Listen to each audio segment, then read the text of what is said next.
Bonjour et bienvenue pour cette très courte vidéo. Les pieuvres sont-elles des extraterrestres? Tels sont les titres que vous pouvez lire sur les journaux, sur internet. Quelqu'un aurait-il enfin découvert la preuve que les céphalopodes viennent de l'espace? Alors c'est ce que suggèrent évidemment toutes ces revues de presse, mais comme vous le savez, quand il s'agit de presse et de science, généralement on est un peu, comment dire, on finit sur des déclarations qui vont bien au-delà de ce que les recherches originales disent à la base. Donc du coup, quand j'ai vu que ça circulait sur internet, en gros les pieuvres sont-elles des extraterrestres sur des endroits sérieux comme Futura Science, hein, donc je me suis dit que quand même derrière il devait y avoir de la substance. Et comme l'astrobiologie, j'adore ça, vous le savez, eh bien je me suis dit que j'allais me farcir l'article, j'allais télécharger l'article original, donc l'article peer review qui est derrière ça, la vraie recherche qui est derrière ça. Et cet article, le voilà. Alors, il a été publié dans Progress in Biophysics and Molecular Biology, donc a priori pas un truc dégueulasse, hein, c'est pas un journal prédateur, hein. C'est publié par Elsevier, donc une des grandes maisons de production de journaux scientifiques. Le titre de l'article s'intitule Cause of Cambrian Explosion Terrestrial or Cosmic. Bon, vous voyez que déjà le titre c'est pas est-ce que les poulpes viennent de l'espace. Donc a priori on pourrait s'attendre à ce que l'article soit d'un certain sérieux et que finalement c'est juste la presse qui s'est un peu emballée derrière, comme c'est généralement le cas, hein, faut bien le dire, et qui est un peu fait des extrapolations. Oui mais il y a quand même des choses un peu cheloues dans cet article. Premièrement, déjà, on reste sur la première page. C'est un article sur l'explosion cambrienne. Moi, sur un article sur l'explosion cambrienne, il y a des choses que je m'attends à voir. Et la première chose, c'est un paléontologue dans les co-auteurs. Or, là, il y a une liste de, je sais pas, d'une trentaine d'auteurs, je sais pas exactement, j'ai pas compté. Mais tout ce que je vois, moi, c'est des astrobiologistes et des médecins. Je vois pas un seul paléontologue. Si.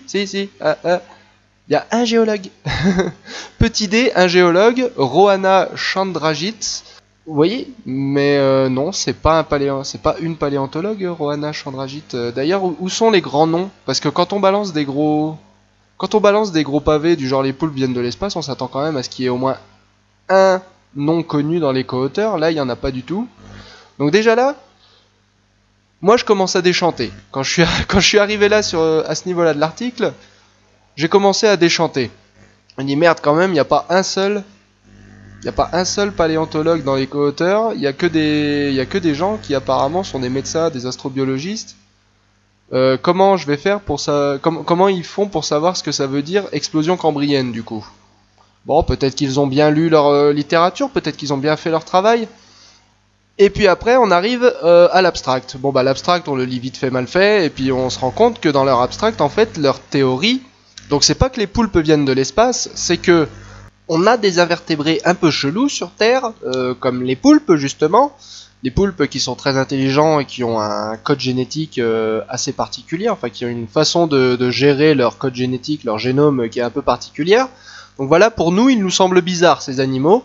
Et donc du coup, leur hypothèse pour expliquer ça, c'est que en gros, on sait que dans les comètes, il peut y avoir des molécules organiques, donc peut-être qu'il y a des virus.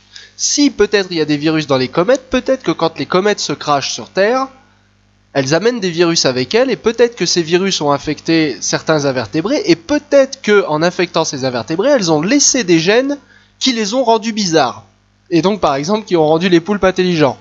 Ça fait beaucoup de peut-être. Peut-être que si les météorites ont des virus, peut-être que si les météorites se crashent sur la Terre et infectent la Terre avec ces virus, et peut-être que si les virus infectent ensuite les poulpes, on a... non, ça fait vraiment une grosse série de peut-être. Enfin, peut-être s'ils infectent les poulpes, et peut-être s'ils laissent des gènes à l'intérieur des poulpes.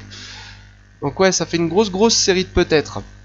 Et j'ai même comme l'impression, d'après cet abstract, qu'il n'y a pas que des virus pour eux qui sont arrivés. Il y a aussi alors voilà, space hardy bacteria, viruses, more complex eukaryotic cells, fertilized ova and seeds.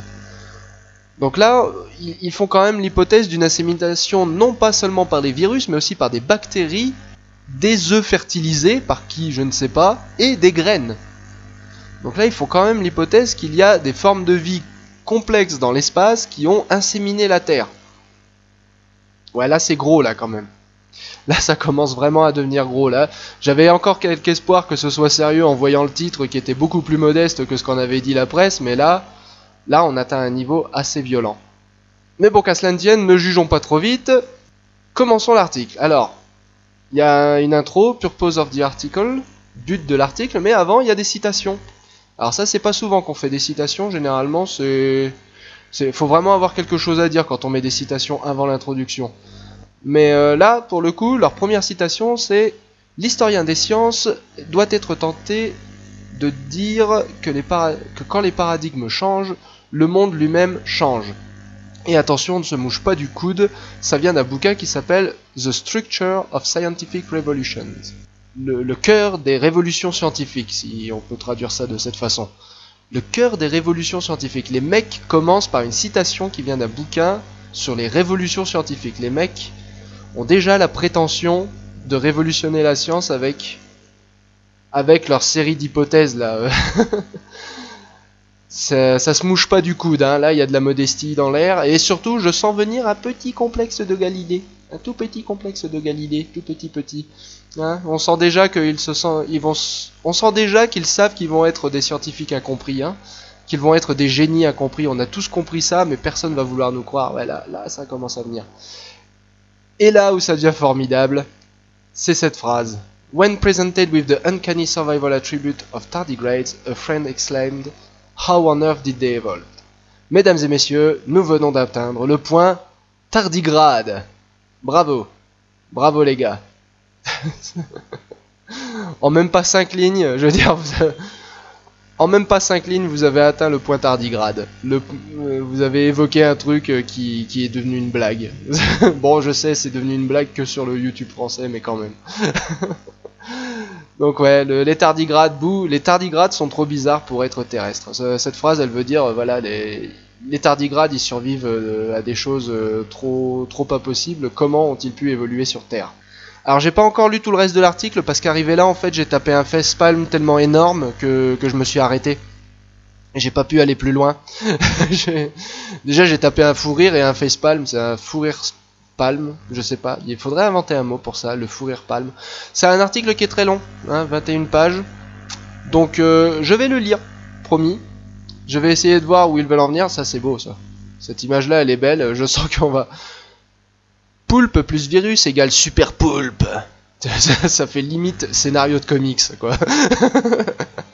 Poulpe plus virus de l'espace est égal super poulpi de l'espace. Oh, c'est donc ça la puissance d'un super guerrier. Donc il traite quand même la question de mais pourquoi les espèces se ressemblent du coup? Parce que si elles viennent tous de l'espace, là s'il y a des graines venues de l'espace comme ils disent, on devrait constater aucune ressemblance entre les espèces terrestres vu qu'elles auraient toutes des origines différentes. Et là pour le coup apparemment ils ont l'air de traiter la question puisque là on a justement le scénario de toutes les origines différentes comparé au scénario phylogénétique. Je rappelle que jusqu'à présent on a de preuves que pour le scénario phylogénétique. Donc j'aimerais bien savoir, je suis curieux de voir ce qu'ils vont présenter comme preuve du scénario cosmique. Pour l'instant, on sait que les espèces se ressemblent, enfin on sait que les poulpes ressemblent suffisamment à tous les autres mollusques pour être qualifiés de mollusques.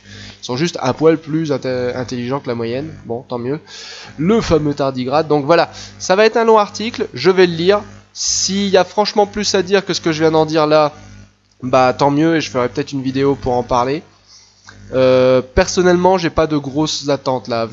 Pour ce que je viens de voir, j'ai vraiment pas de grosses attentes et je pense que ça va être une grosse coquille vide avec des spéculations à tire-larigot, en veux-tu, en voilà, et finalement pas grand chose derrière pour les baquer. Donc j'espère avoir tort, et puis bah du coup je vous tiens au courant pour la suite. Ciao!